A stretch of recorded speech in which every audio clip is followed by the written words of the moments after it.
My dear students, good evening to everyone. তো আজকে আমাদের আলোচনার টপিক প্রেজেন্ট কন্টিনিউয়াস টেন্সের নেগেটিভ সেন্টেন্স। তো কিভাবে আমরা নেগেটিভ সেন্টেন্স মেক করতে পারি, তো তার জন্য একটা স্ট্রাকচার বা সূত্র দেওয়া আছে এখানে। সেটা কি না, সেটা হচ্ছে প্রথমে সাবজেক্ট বসবে, তারপর বসবে অক্সিলারি ভার্ব অর্থাৎ অ্যাম ইজ আর, তারপর বসবে নট, তারপর ভার্বের সঙ্গে আইএনজি, তারপর আদার ওয়ার্ডস। অর্থাৎ প্রথমে সাবজেক্ট, তারপর অক্সিলারি ভার্ব, তারপর নট বসবে, তারপর ভার্ব প্লাস আইএনজি, তারপর আদার ওয়ার্ডস। যেমন এক নাম্বার সেন্টেন্স বা এক নাম্বার এক্সাম্পলে কি দেওয়া আছে, রাম এখন ঘুমাচ্ছে না। এটা কিভাবে আমরা মেক করব? প্রথমে সাবজেক্ট বলা আছে, তাহলে সাবজেক্ট রাম, তারপর অক্সিলারি ভার্ব। তাহলে আমরা জানি প্রেজেন্ট কন্টিনিউয়াস টেন্সের যে অক্সিলারি ভার্ব কি আছে, অর্থাৎ এম অথবা ইজ অথবা আর। তাহলে এখানে রামের সঙ্গে কি আর হবে না, রামের সঙ্গে এম হবে না ইজ হবে? অবশ্যই হবে ইজ। রাম ইজ। এবার কি দেওয়া আছে, অবশ্যই নট আনতে হবে, রাম ইজ নট। এবার হচ্ছে ঘুমাচ্ছে, ঘুমানোকে আমরা কি বলি, স্লিপ। তার সঙ্গে আইএনজি হলে কি হবে, তার সঙ্গে আইএনজি হবে স্লিপিং। রাম এখন ঘুমাচ্ছে না, রাম ইজ নট স্লিপিং। এবার যেহেতু এখন আছে, তাহলে আমরা কি বলবো, নাও। তাহলে হয়ে গেল কি, Ram is not sleeping now. দু নম্বর কি দেওয়া আছে, তারা আজ স্কুলে যাচ্ছে না। তাহলে এখানে সাবজেক্ট কি করব, দে।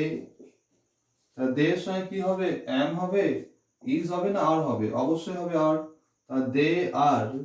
তারপর কি আসবে, নট আসবে, দে আর নট। এবার যাচ্ছে না, যাওয়া, তাহলে গো তার সঙ্গে আইএনজি।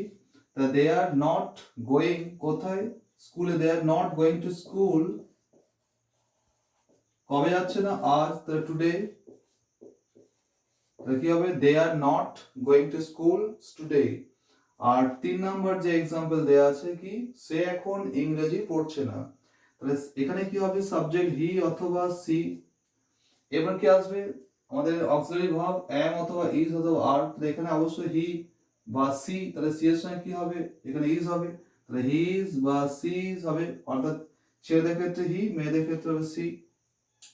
তো এখন ইংরেজি পড়ছে না, তো প্রথমে সাবজেক্ট বসলো, তারপর অক্সিলারি ভার্ব অর্থাৎ অ্যাম ইজ আর এর মধ্যে একটা বসলো, তারপর নট বসবে, তাহলে হি ইজ নট।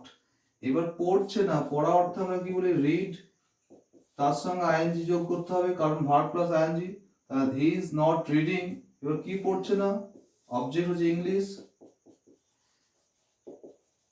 তাহলে কি, যে he is not reading English. এবার পড়া আছে এখন, তাহলে হবে নাও। তাহলে কি পেলাম, যে প্রথমে সাবজেক্ট, তারপর অক্সিলারি ভার্ব, তারপরে নট, তারপর ভার্ব প্লাস আইএনজি, আদার ওয়ার্ডস। তাহলে এইভাবে আমরা অনেক সেন্টেন্স কিন্তু মেক করতে পারি। তো আশা করি তোমরা বিষয়টা বুঝতে পেরেছো।